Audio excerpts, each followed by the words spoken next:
My name is Heather King, and today I will be debriefing with you the results of the group leading project that I completed through the Human Services Counseling Program at Liberty University.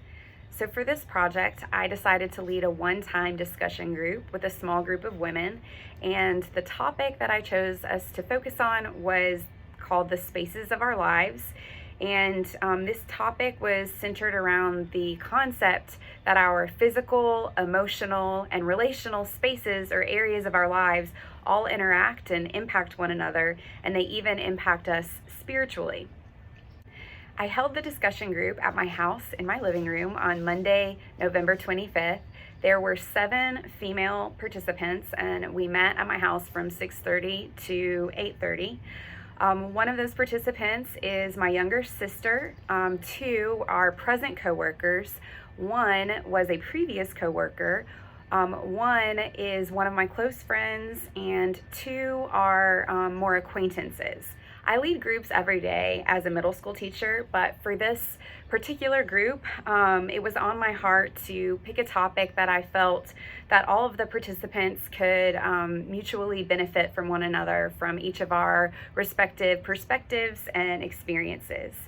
So I started our meeting with a brief introduction about why I was organizing this meeting and my heart behind it. And in order to do that, I also included a verse from 3 John, which I felt like highlighted that connection of the different spaces of our lives, including our mind, body, and our spirit.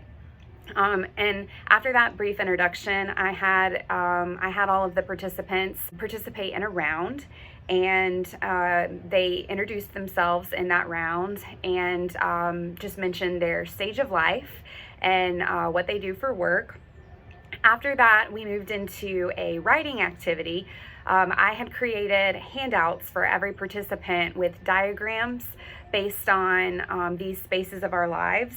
And so the first writing activity was for the participants to define each of these spaces. What does it mean to have a physical space in your life? What does it mean for you to have relational space? What is your mental, emotional space look like? And then we moved into a discussion based on that writing activity.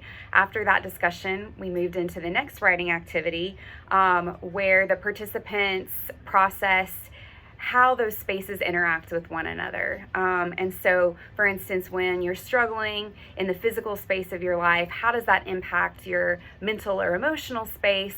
When you're struggling with your relational space, how does that impact the other spaces? So in that way, we were able to process and then discuss how each of these areas impacts one another.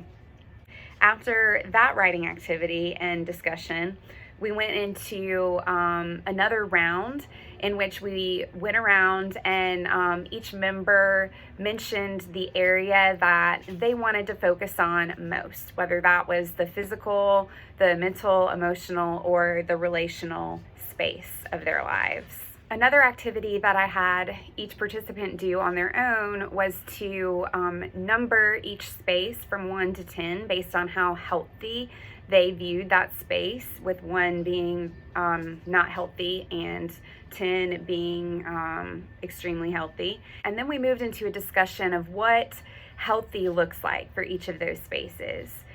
So I was actually very pleased and impressed with how much participation I had, especially knowing that this type of discussion could be a vulnerable one, and many of the participants in the room didn't know each other, and so I wondered how our conversation would go. But I was impressed with the amount that each participant was willing to share and discuss. In addition to the rounds, I also used a dyad technique at one point. Just for time's sake, I realized that we didn't have enough time to do all of the rounds that I had planned. And so one thing that I believe I did well was to just think on the fly and make observations and make adjustments as they were needed.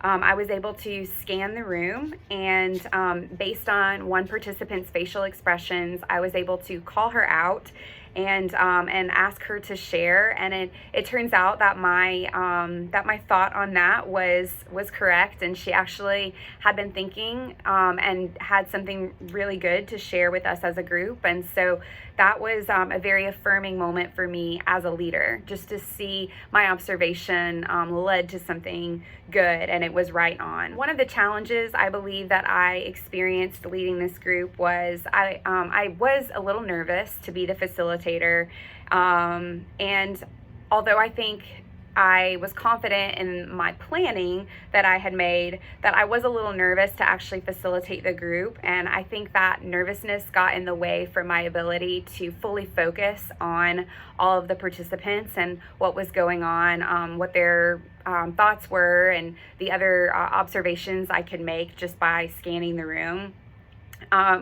Another major challenge for me was the fact that I overplanned. I'm a teacher, and I see this all the time in my teaching, where I end up planning too much, and then I feel rushed to get through the material. And I definitely felt that. I wanted to stick to the time constraint that we had. And so the challenge I felt was how to wrap things up and make sure that all of the valuable information that I had prepared that we got to. But as a result, I think I ended up rushing through that information at the end, and I ended up talking too much, which is another challenge that I see in teaching and in leading this group. For me, one of the biggest measurements of success in the group was the feedback that I received both that night and later on from the different participants. So a few of them reached out to me afterwards, and they communicated that they would love to get together and do something like this again in the near future. So that was very affirming and encouraging to me that that I was able to prepare a group that was so beneficial that the participants would want to do something similar in the future. As far as what I observed in myself that I could also improve on would be getting past my own nervousness and my own anxiety in order to focus more on the members in the group, and be able to make more observations about the dynamics in the room, and the facial expressions that I might need to call out or just be sensitive to.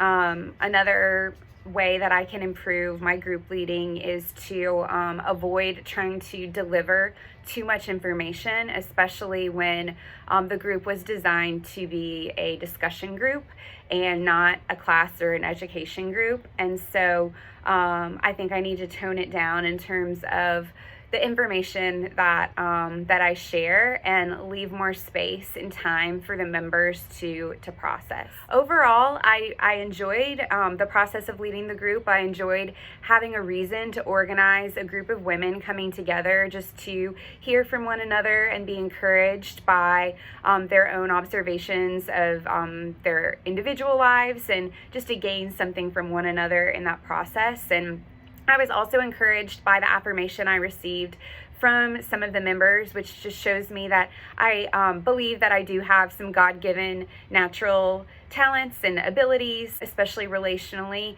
when it comes to facilitating good conversation and just being able to see past the surface level of an interaction. And so I'm just excited to move on into the future and continue to hone in on these giftings that I do believe that I have, in order to facilitate meaningful discussion in future groups. Thank you.